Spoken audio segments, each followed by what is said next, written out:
Welcome to episode 22 of Franklin Fiber, which is my knitting and spinning podcast. Knitting, spinning, and other fiber-related goodness. I'm Julie, also known as Lovey Lamb on Instagram and on Ravelry. And yeah, welcome to the show. If you haven't watched before, hi, glad you stopped by. And if you're a returning viewer, welcome back. Thanks for sticking around. So I know my backdrop keeps changing. I'm still looking for a spot in my apartment that doesn't have weird indirect light. Obviously this isn't the place since I got half lit. God bless you, Frixie. My kitty just sneezed. Anyway, so obviously I didn't record last week. I apologize for that. I was just, had some personal stuff that I had to deal with, but I'm back. And better than ever. So let's just get into it, I guess. Well, I realized that other podcasters say the date. So I did so, which to me makes a lot of sense because that way when you're watching it, watching the back episodes, which I always do, whenever I find a new podcast, I can see when it happened. So anyway, today is September 22nd, which is the first day of fall, depending on what camp you belong to. It's the first full day of fall. Which is awesome. Stop eating that. Kitty's being a little bad. First day of fall is I feel like that should be some kind of knitter holiday. No one should have to work on the first day of fall if they're a knitter. Because that's the day that you can just surround yourself with all the wool and all the projects start making sense. You're not in the middle of a sweaty hot summer working on a sweater anymore. Now it's fall. It's sweater time. Anyway, that makes sense to me. It's the perfect, it's wool weather. Even though right now it's 70 degrees. But I can now look forward to wool weather, which is that time of year when you're not wearing a heavy coat, and so wearing a sweater under it might end up making you sweat, but it's also not 80 degrees outside. You get it. So anyway, happy fall. Yeah. Speaking of wool and sweaters, let's talk about knitting, shall we? So I have works in progress and I have FOs, which is exciting. Okay, let's start with works in progress.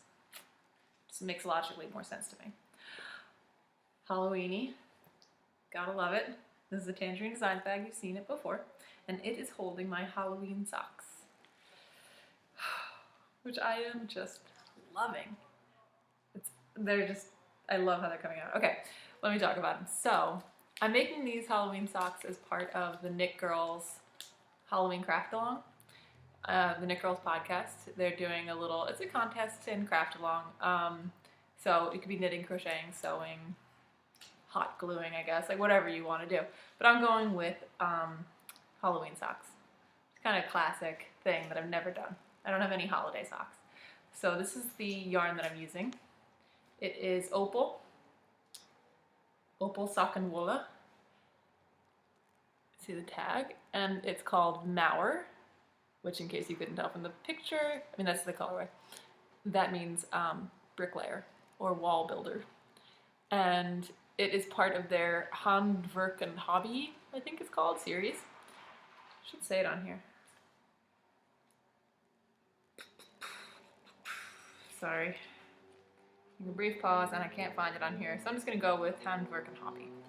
A series that they did of colorways that are inspired by hand trades, like bricklayer. So anyway, that's the color. Here it is in the ball. I wound it into a ball just because I don't like using, it comes in one of those, I guess you'd call them balls, you know what I mean? The thing, it's all wound around, you gotta search inside to try to find the center pole. Anyway, it was annoying me, so I wound it into a ball. Also, because that way, I think I talked about this last week, I could start using it without knitting it yet. Because I was waiting to start knitting this until I'd finished another project, which I'll show you. Okay. So there it is. It's really pretty orange with a little bit of salmon-y color, gray, and then a dark gray that's almost black. And the effect is quite Halloween-y, even though I don't think it was intended. So let's get to the socks, shall we? Yay! Come on. That's what I have so far. I love how this is coming out. I'm loving how this pattern is working with the yarn. See, it's got a little bit of lace in, I mean, sort of lace, it's just yarn overs.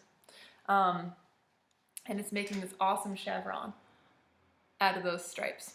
So if you're, this pattern is called Traffic Islands, and it's a free pattern on Ravelry by Nicola W. I'll link it in the show notes, which by the way, pause. I'm really sorry, I've been really bad with the show notes lately. I know. I don't know why, it's just like, it's been taking a long time for me to get these videos uploaded because I'm still trying to work out video size and better hosts and things like that. So it's like a long process of encoding to get these up, and by the time I finish that, I always say, oh, I'll do the show notes later, and then I just never get around to it. Anyway, back to the pattern. It has this nice chevron with the little yarn overs. It's got an Eye of Partridge heel, so I'm trying not to click too much. You see there, which I really like. First time I ever did an Eye of Partridge heel, and I'm really happy with it. Oh, turn the heel, and now I'm working on the body, on the foot of the sock rather. So obviously, as you can see, the pattern is, it only continues down the top of the sock, not on the sole of the foot. And what did I want to say about this? Oh yeah, actually doing a heel flap and gusset, which I like never do anymore. I did a few times when I first started knitting socks, and I just find that it's a little bit, it's not even that it's fiddly, it's just kind of that you have to, it's stop and go a lot, which is a little annoying to me. You know, in that you have to, you know, you get to the certain point and you rearrange your stitches on your needle, and then you're working back and forth, and then you're doing the turns, and then you gotta pick up all the stitches. It's just a lot of steps, basically, is all it is. That's why I usually do short row or afterthought heels. But it is a nice fit. And it's a little sturdier because of this, especially because of the Eye of Partridge there. And what else did I want to say about it? I'm not trying not to talk too much. Oh, I want to just talk about yarn overs. So I have a bit of a confession to make that you might have picked up on. A few episodes ago, I was talking about a hat pattern that I did, Jared Flood, or one of his Brooklyn Tweed hat patterns. And it was called the Bray hat, Bray cap, something like that. And it had a little bit of lace and a little bit of cables. And I mentioned when I finished it and I was showing it on the show, I said, you know, make sure you look at those chart notes because the yarn overs are really funny. And I messed them up. And it turns out that in 5 years of knitting, 5 plus? No, about 5 years, I have always been making yarn overs wrong. Consistently doing it wrong. So I'm a self-taught knitter. No one really showed me how to knit or how to do any of the things that I do. I learned from websites and videos online, which I'm sure some of you can relate to.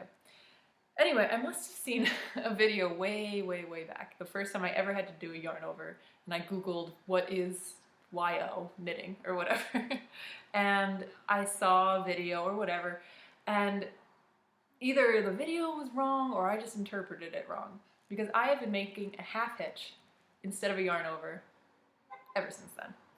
And it was after I made that hat, and I was like, God, that's so funny that they just say yarn over, but these instructions are like some weird other thing. I wonder why they're doing that. So after the fact, I went online, and I was like, maybe I should just see if this is like an normal yarn over. And as soon as I started watching the videos, I was like, oh, that's not what I do. So just to give you an idea, I'll try to do it on this. When the pattern would say yarn over, or I guess it would go this way, I would just take the yarn, slip it around my thumb like that, and put that on there, and that would be my yarn over, which is obviously a lot more yarn than an actual yarn over, in which, as I'm sure you know, on a knit stitch, you just that. That obviously was not an instructional video of any kind, but just to give you an idea. So I never had these kinds of big holes whenever I did a yarn over. You know, that was never what I got. It was always just kind of like this weird, stretchy extra stitch that would just appear. So just wanted to actually own up to my mistakes, because, you know, we all make them. But that one was especially silly. I couldn't believe I was doing that. But now I know how to do it right, just in time for these awesome socks. And I see it's cool how it does that. There's that little drop in the stitch. I mean, in the stripe here. I love the way that looks. Sorry, I could talk about these socks forever because I'm in love with them. I totally adore them. But I'll stop talking about them now. I am using size, they're actually size 1.5 Addi Turbo Lace Magic Looping it. And this is, I mentioned that this is a sock yarn, but it's quite thin for a sock yarn. If you've used Opal before, you probably already know this. But I don't know if I have another. Do I have any sock yarn lying around that I could show you, compare it against? All right, we'll use this. This is the tail of some Knit Picks yarn. It's also sock weight, and that's the black, and then the opal is the brown. So you can see what a huge difference that is in the size of the yarn. So this is knitting up, it's quite fine. And I'm actually really enjoying that. It makes the progress pretty slow because it is less, just less yarn in each stitch. But it's making a really nice, just enough drape and a thin sock, not a really big fat sock. It's the kind that you could wear in a shoe and not feel uncomfortable or have to size up a shoe. So, okay, Halloween socks. Let's actually stop talking about that now. Other work in progress is my wood hollow vest. I don't know if you can tell. So I haven't worked on this in a long, long time. Way back in the summer, beginning of the summer is the last time I touched it. Except that in the past week, I kind of realized that I didn't have a Rhinebeck sweater. I will be going to Rhinebeck this year. It's October 18th, that weekend, Rhinebeck Sheep and Wool Festival. And as you already know, I'm sure there's a tradition of having a hand knit sweater that you wear to Rhinebeck each year. It's really lovely to walk around and you see all these other knitters and they're all wearing their pretty beautiful handmade sweaters. And it's great to walk around. You try to identify patterns. You see one that you really love, and you go over and you say, "Oh, what's this one? This is beautiful work. What's the pattern? I want to make it." And then you buy more yarn while you're at Rhinebeck, and then you probably have enough yarn to make it yourself. So I only partook in this tradition one year, and it was an alpaca. What do they call it? Ultra alpaca. Barocco Ultra alpaca was in their worsted weight was the yarn that I used, and it was a Jared Flood pattern. It's called Bedford pullover, which is just like kind of a slouchy, waffle texture pullover, and it was like 85 degrees that year, and I'm there with an alpaca sweater on, so I was sweating my ass off, and promptly took it off. And then the next year I was like, you know what, I'm not going to bother doing all that work for some stupid festival where I'm not even going to be able to wear my sweater. And of course, that year it was a beautiful, beautiful fall day. Perfect sweater weather. So this year I figured I would split the difference and I would make a vest. Like a really intricate vest, with a lot of cable and detail, but one that, that way I could wear it with a t-shirt if it was really hot, or I could wear it with like a light sweater under it if it was really cold.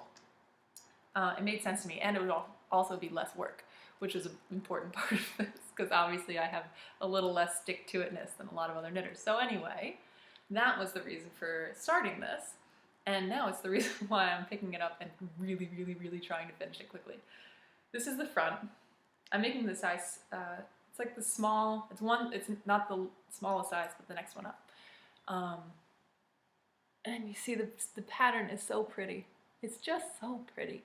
It's detailed, but it still has a sort of minimalism to it in a way. I mean, like there's a lot of different cables going on here, and a lot of different stitch patterns, but it just has a nice symmetry to it and nice movement. And I really liked it. It's a pattern by Kristen Kapoor. It is a couple of bucks. And there's also a matching hat, I think matching mittens if you wanted to be like super matchy-matchy. But, so I have a few more, like 2 more inches of this before I bind off for the armholes. And I'm making it a little longer than the pattern suggests. It's not there yet, but I've seen other people's finished projects and that does seem like it kind of rides up a little bit.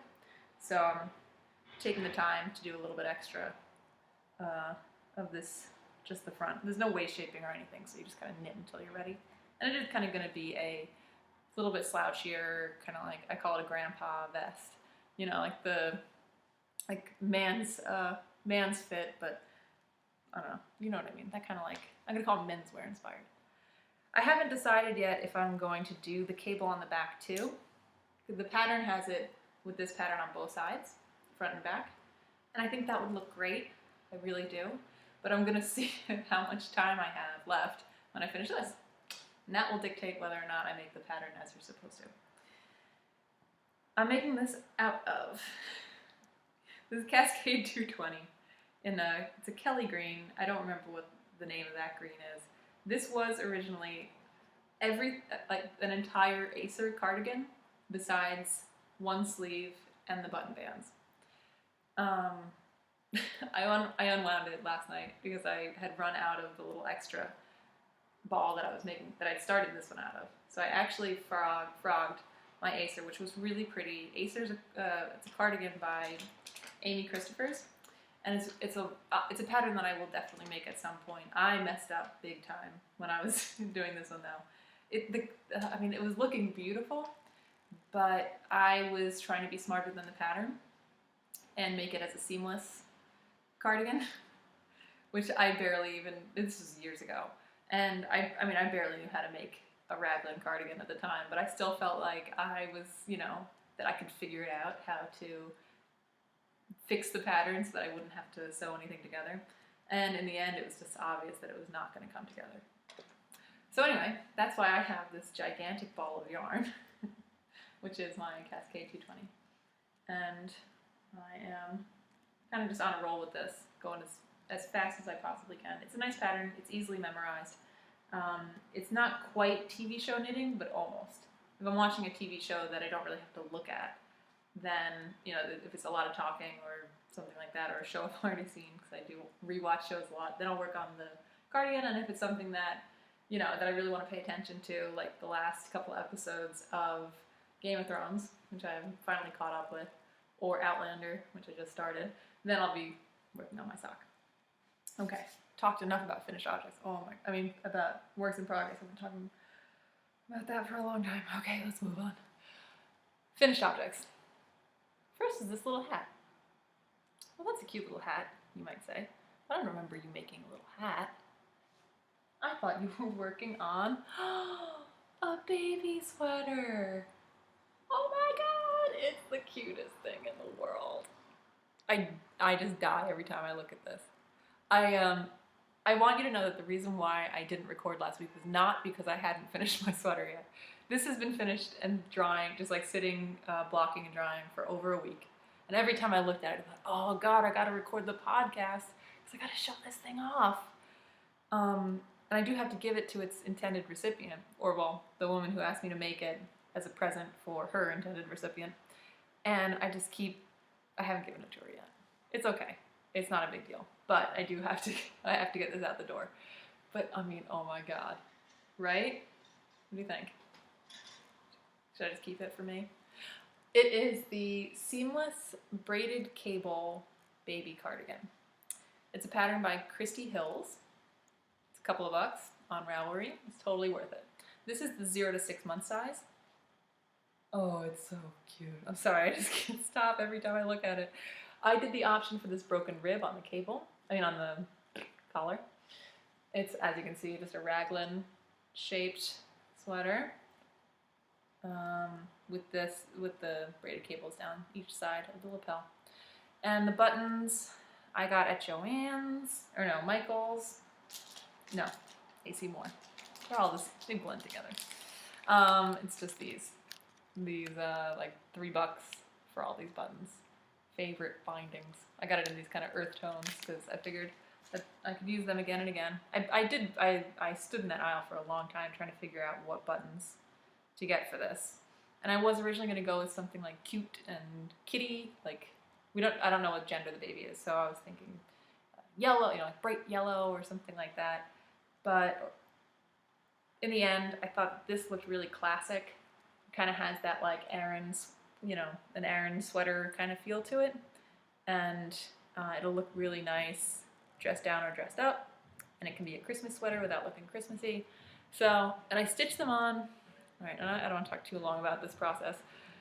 I'm not good at stitching anything, to be honest, but I wanted to make sure, obviously, that these buttons wouldn't fall off and become baby food, because that would be very, very bad, and I would feel terrible if I had caused that kind of thing to happen. So I was going to use 1 ply of this yarn, which is Spud and Chloe Sweater, which is a wool cotton blend.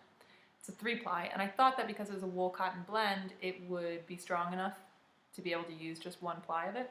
It's totally not. As soon as you put any tension on it, it just comes right apart. So then I looked around my stash and said, do I have any sock yarn that's kind of a similar color or something that would look good with this? And the answer is no. And then I looked through the little few embroidery threads that I have, and same thing, couldn't find anything that would work.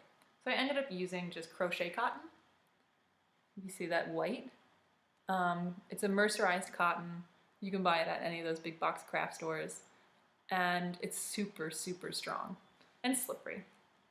And I think it looks, like, so it still stands out, the white, but I think it kind of looks cute to me. I don't know. You might disagree with me and like look at that in horror and think, what have you done with those crazy exposed buttons? But to me, it looks like a little childish in a way. I remember I had these books when I was a kid that would teach you how to do things like, I think it was for promoting dexterity, but it would, you'd sew this little thread through a giant button, and that's kind of what it reminds me of. And then the hat, back to that, I promised to make a matching hat, and I was thinking about doing one with cables on it to match the cables on the sweater, but I thought that would probably be really bulky and weird looking on a little hat. So what I did was instead I just echoed that broken rib pattern for the hat. And I just made it up as I went along. I think I started with 60, I don't know, maybe 60 or 64 stitches. Whatever, it worked out, whatever I did. And one last thing, when I was blocking it, I want to just say a quick thing about blocking with T-pins, because I did use T-pins to give this sweater to make sure. I used T-pins and what are they called? Blocking wires. I put the blocking wires through the button band and the cuffs, and then along the cables to keep those all straight. And then I used T-pins to keep everything else down and situated. And I used the Knit Picks T-pins, which I bought a long, long time ago. And I just want to give a quick word of advice. Those T-pins evidently aren't completely rust-proof. They did rust while they were drying, while they were blocking out this sweater. And there were little spots that took me a long time to figure out, like, why is this brown? Did I eat food and spill food on this sweater? I doubt that. And I didn't. It was rust from the T-pins. So I have thrown those out. And just, just a word of advice. If you're blocking out some beautiful white lace wedding shawl that you did and you're thinking of using your Knit Picks T-pins, think again. Maybe consider investing in some new T-pins. All right, so that was that.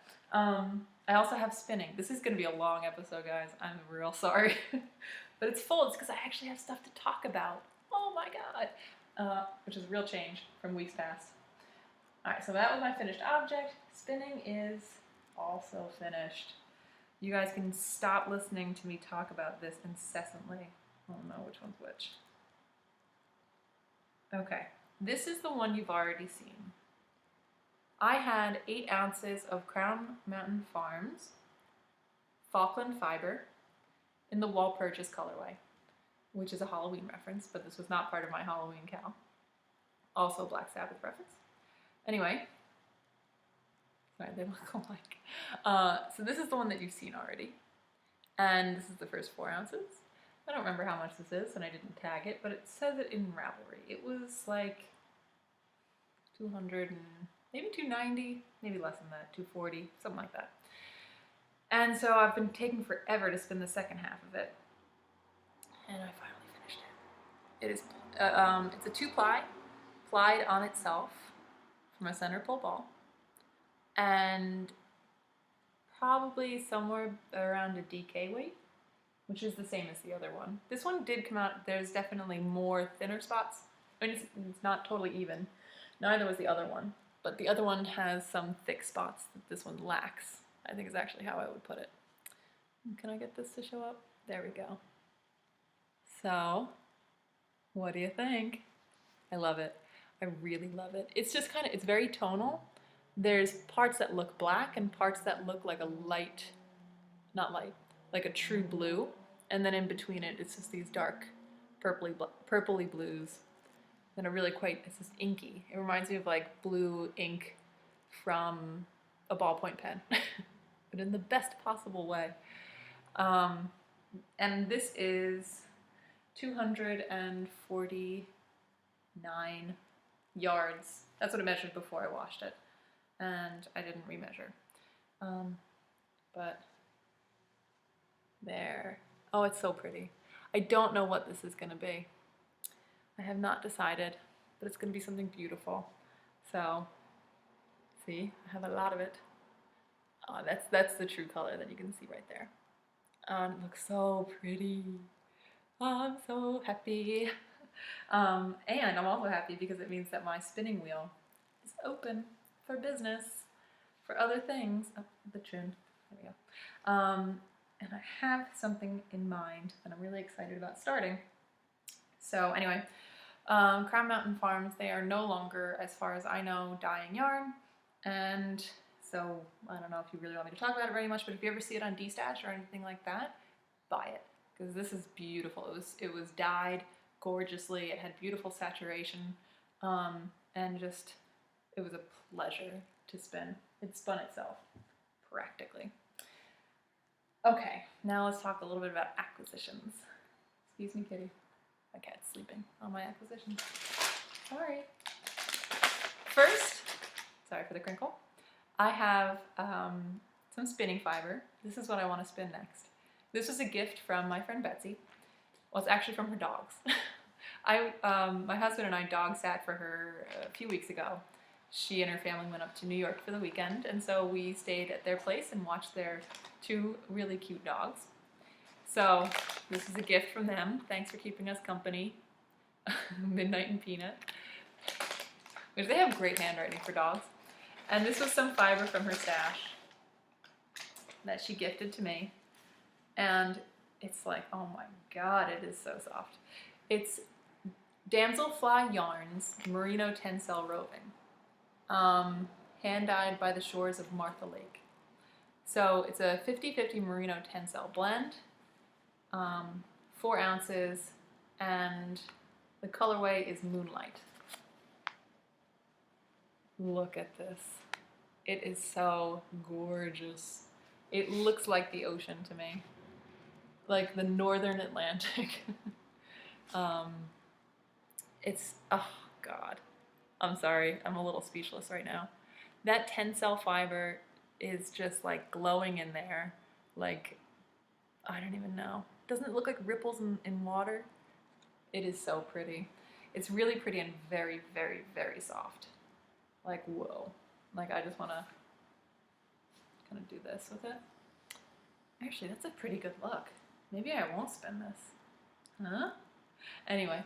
Oh, it's so soft. I want to spin this next because I've never spun any Tencel blends at all. I've spun merino silk, and I have a feeling it's going to be similar. But this is a new experience for me. And Tencel, in case you don't know, Tencel, is actually it's a brand name for lyocell, which is a wood pulp cellulose fiber. It's actually considered very environmentally friendly, in case you're looking to do some green spinning, because it is a way of utilizing all of wood pulp that's used for other processes, other manufacturing, and it is considered more environmentally friendly and efficient than cotton. Cotton, it's farmed with less pesticides, and the processing is easier. The cleaning, the scouring is less intensive and uses less chemicals. So, I guess you could probably find evidence to refute everything I just said. However, if you are looking for something that might be a little greener to spin, Tencel might be something you want to give a try. But either way, I'm spinning this because it is so pretty, and it needs to be something that I can work with and not just wear like Leia braids. So that's next. more acquisitions. Okay, so first I want to mention something. I saw, it was a post on Instagram, I think it was by Kay Gardner, who is, fiber on my nose, who is half of the Mason-Dixon knitting team.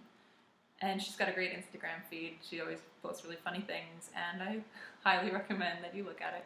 But anyway, I think it was her. She put on, she posted a picture of a new Noro Silk Garden worsted weight solid colored yarn, which is awesome.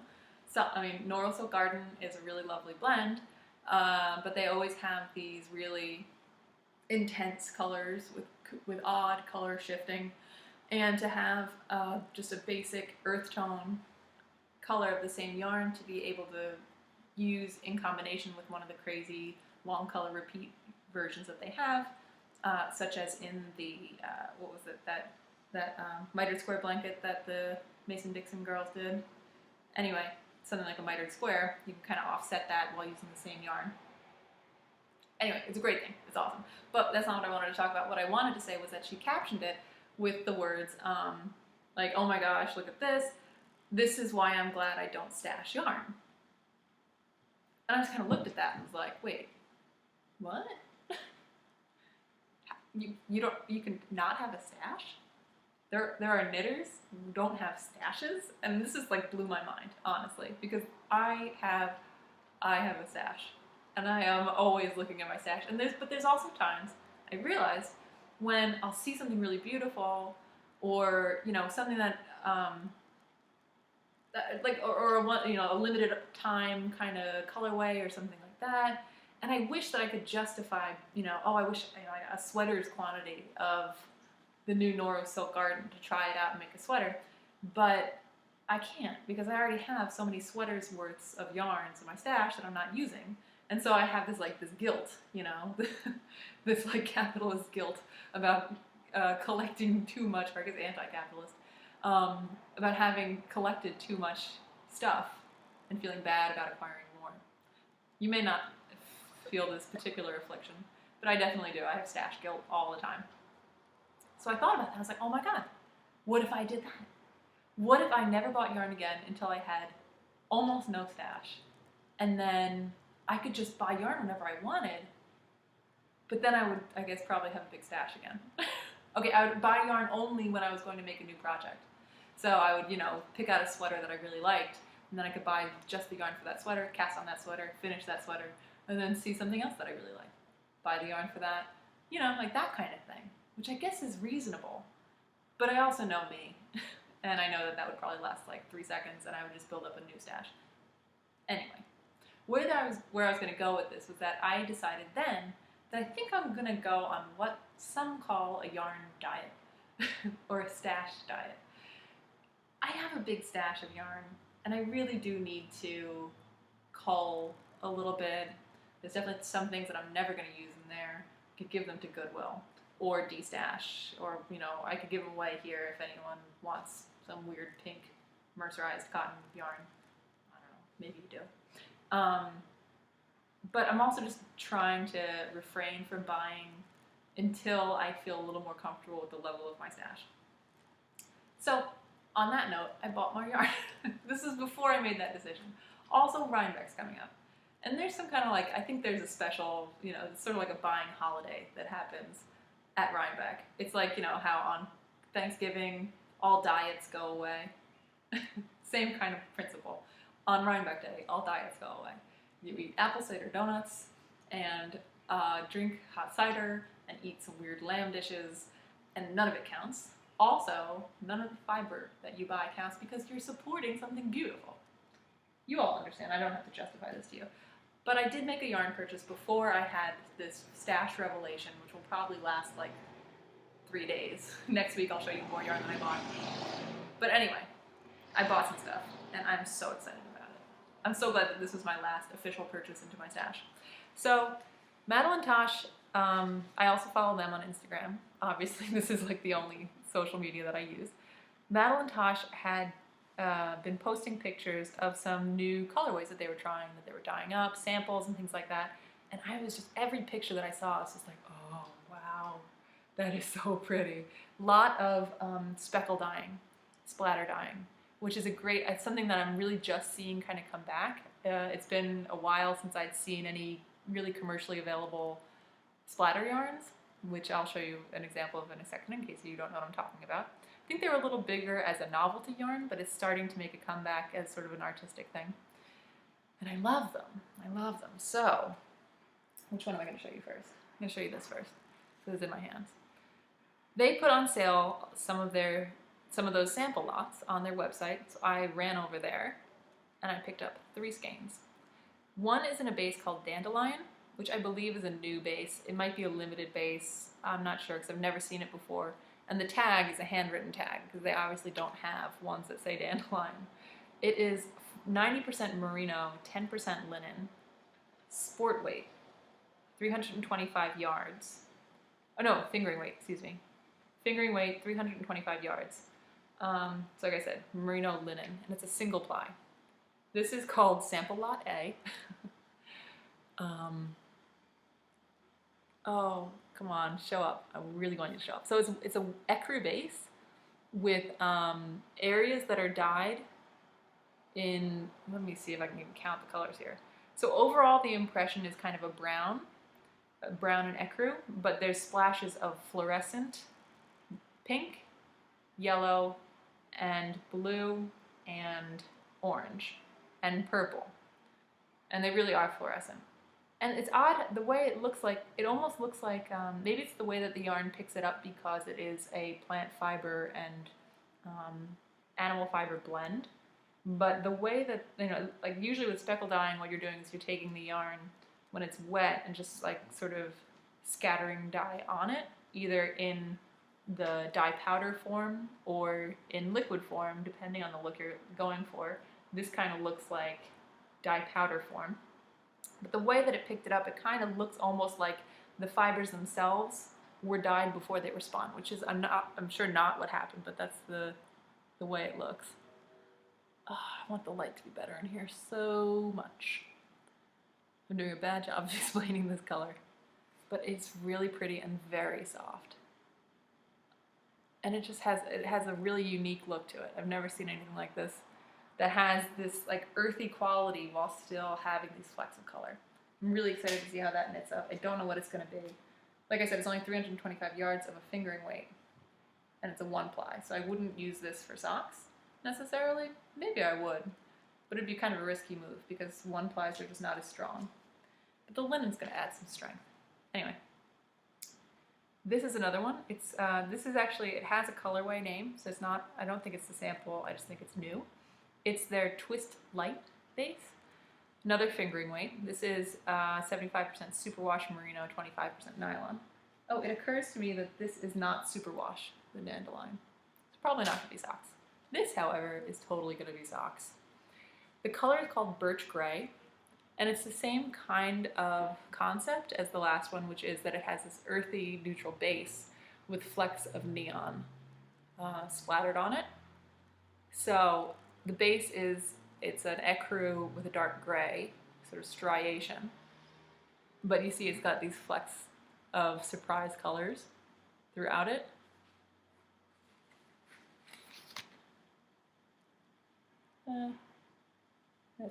That comes out pretty well. It's really cool. It makes me happy when I look at it. It makes me really happy. And I'm really excited to see how this is going to look, what kind of pooling there's going to be, how those color blips are really going to come out in a piece of knitted fabric. And it is like taking all of my willpower not to cast on all of this immediately. Okay, last one. This is another sample. It's in Tosh Merino Light, which is a superwash merino, 420 yards. Oh, by the way, Twist Light, 420 yards. So this is 420 yards of a single ply superwash merino. What? It is so cool. It's just neon heaven. It's called Neon Sample on the tag. OMG. It is like, I don't even know. It's like an 80s. I don't have words for this one. Sorry, I'm a bad podcaster. It's a good thing this is a video podcast because I'm at a loss for words. It is so freaking cool. It's just like a mess. It is a mess of awesome rainbow. That's how I'm going to describe it. It has, and all of these colors, all of these dye jobs have an element of like painterliness to them, if that makes any sense. They really feel like, they feel artistic. They feel like they're even more one of a kind than like a kettle dyed or that kind of variegated yarn. Obviously, they're all handmade. I'm not trying to say that indie dyers are like commercial dyers or something like that. But there's something about this that I know, no matter how good your notes are, you're never getting this again. Even in a dye lot, you're never going to have this. Like, it's just so random, and there's something really beautiful about the randomness of it. And the same goes for these. And they look so pretty together. It would be crazy. I couldn't do any, like, I don't know what I would do with all three of them. That's not really on the radar right now. But you can kind of see how they look when you put them all together. Those colors are actually finally coming out right. Yeah. I'm so happy to have these. It really, really, really makes me happy. And I just keep looking in I have my stash right now in a IKEA cabinet with glass on the top. It's like a bookshelf that has doors, and the doors are solid on the bottom and glass on top. So the top is where the beautiful yarn is displayed, and the bottom is kind of where the mess is displayed, because there's no glass there. Anyway, so I have them up there like in the front, so I can stare at them. And it makes me happy. It makes me really happy. I also, what else? I know I'm running really long now, but I guess I'm just going to embrace it and go with it. I wanted to talk about the fact that because it is fall, we're getting a lot of fall knitting magazines coming out, especially online magazines. Knitty came out, Pom Pom Quarterly, which isn't just, that's a paper magazine, but you also can look at it online. What's the one? Amirisu? It's like the English language, Japanese language, dual language knitting magazine. Also, Knitwear, what used to be known as Knitwear, which is an interweave magazine. Now it's called Knit Pearl, Knit.Pearl. All of them came out, and that always makes me happy. It's kind of like Christmas morning whenever I see all these new patterns pop up in Ravelry, and they all get added to my queue. But I had to say that I had some disappointments. All right, Amirisu, I queued everything in there. That was awesome. Pom Pom Quarterly, it all got queued. Like, also my queue is incredibly long. What I do, I use my queue as a way basically to do a targeted search. So anytime I see anything that I might even remotely consider making, it goes in my queue, so that when I have, if I want to make a sweater, or I want to make a seamless sweater, or I really want to use this, or whatever it is, I can, instead of searching all of Ravelry, I'll just search my queue. And so there's sweaters in there I'll probably never make, but this way, if I ever say to myself, I really want to make a saddle shoulder with lace and and maybe some cabling that's hip length, I can actually just like search for those things and only see the patterns that I will have already said I want to make. Does this make sense? Anyway, so I add things to my queue at the drop of a hat. If it just is mildly interesting to me, I add it to the queue. So anyway, I queued all those. But Knitty, I wasn't really thrilled with. I don't know. Usually, like, Knitty's kind of funny, and that's the point of Knitty. It's funky, it's different. It has like things that are a little bit off the wall that probably won't make it into interweave. Hey, what? I'm not paying enough attention, obviously, to my cat. He's very high strung. Hi. So anyway, so it often is like hit or miss, and that's the nature of it. But I didn't see anything in it. Maybe one pattern that I really felt the need to put into the queue. Don't. He's gonna be bad. So that was kind of a bust. And the new Knit Pearl, what Knitwear became. Knitwear I really liked. It was a magazine that it was like a special issue once or twice a year that Interweave was putting out that really had a really edgy feel to it. It was very simple in the silhouettes, or like in the design, but it would use really interesting silhouettes. It was very architectural. It almost reminded me of like Japanese knitting magazines in that way. It would take like one concept and just very gently tweak it and show how different things could be. So you weren't going to find, like Vogue knitting is what I think of as like, you know, the way that high fashion, if you watch a runway show, a lot of times it's all a little crazy, but it's just so that you can see the ideas that the designer has.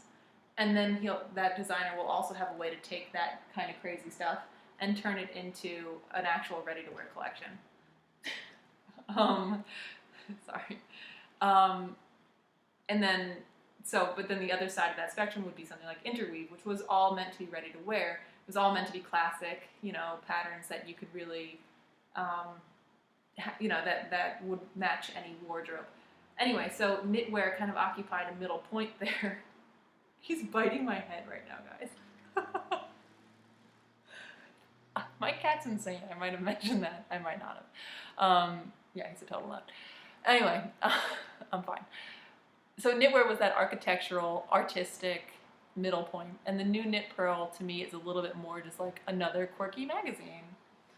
He never does this, I swear. And now it's just like, it's like quirky patterns that are a little bit fun and kind of funky and really like trendy, which is not what I used to like about knitwear. And it just feels a little junior. I'm sorry, forgive me if you looked at it and saw a million patterns that you wanted to make. I just had a certain expectation about what knitwear was, and the thing that I saw released this month was not that. And now I kind of feel like there's still a hole in the knitting patterns that really, people like Jared Flood, I guess, are where you're going to look to find something that is edgy, that is pushing the limits of knitwear without going over the line, which is where Vogue goes. Okay, sorry. That was a bit of a tangent, but something I had to get off my chest. I've been mourning the loss of knitwear. And yeah, but other than that, I've been super excited about the fall patterns and super excited about the lead up to Rhinebeck. I feel like everything kind of ramps up a little bit. Oh, I saw that Michelle Wang, the knitwear designer, is opening up a pop-up shop in Greenpoint in Brooklyn. It's called Gauge plus Tension, Gauge and Tension with a plus sign. I think that's what it was. Yeah, Gauge and Tension. And it'll be just on weekends and not on Rhinebeck weekend. But I don't know. I'm super excited about it. Evidently, like, she's got all kinds of really nice, harder to find yarns that she's going to be selling in there. And I saw some review of it somewhere that was saying like, wow, this is awesome. You should check it out. It's really inspiring. So I really want to make a trip up to Greenpoint at some point in the next couple of weeks, because it's only going to be there, I think, through November. And it's like, I mean, Greenpoint, I could drive there in like a little over an hour. I could take the train and a little bit more than that. But anyway, it's not hard to get to, so I really want to go up there and check that out. So if anyone who watches the show is planning on making a trip there, I'd love to coordinate and maybe meet up with some people. Whatever. If not, I'm still going. But I'd love to go with company. And my husband is not going to want to go. Or, well, just won't be as interested as I am. And there's also like some cool bars and coffee shops, so we could do like a sit and knit and the yarn store. Anyway, whatever, if it works out, that would be really cool. So yeah, if you're thinking about doing that, send me a PM on Ravelry or write it in the episode thread in the Ravelry group for this show. Which I should mention, we do have a Ravelry group.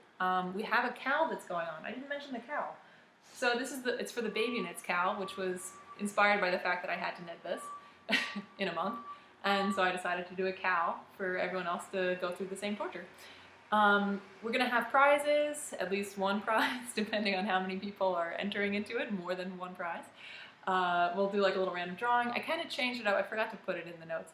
I just have a chatter thread, and you can post your FOs in there, and I'll manually go through and just draw from the FOs. Every FO is another entry, and I'll have a drawing and do a random number generator to find out who won. But I'm going to have to do I'll probably have to print it out and just number it in the order that they were put in, and then we'll do a giveaway based on that. So anyway, so it's just the one thread. It's chatter and FOs. Okay, go to the Ravelry group and you'll see what I mean. We also, just have, if you want to introduce yourself over there, I'd love to see who's watching and find out more about you. You can also just friend me if that's the route you want to go, if you don't want to be all public about it. And we can be friends that way. I can get to know you that way. But yeah, friend me there, join the Ravelry group. I also have an Instagram account where I post pictures of knitting, also some pictures of that crazy cat who tried to bite my head, or actually successfully bit my head not 5 minutes ago, and other random things that I see. So yeah, I'm Lovey Lamb on Instagram, on Ravelry, Loveeelamb. Show notes will be posted. Scouts Honor. I think this is what you do when you're actually lying, right?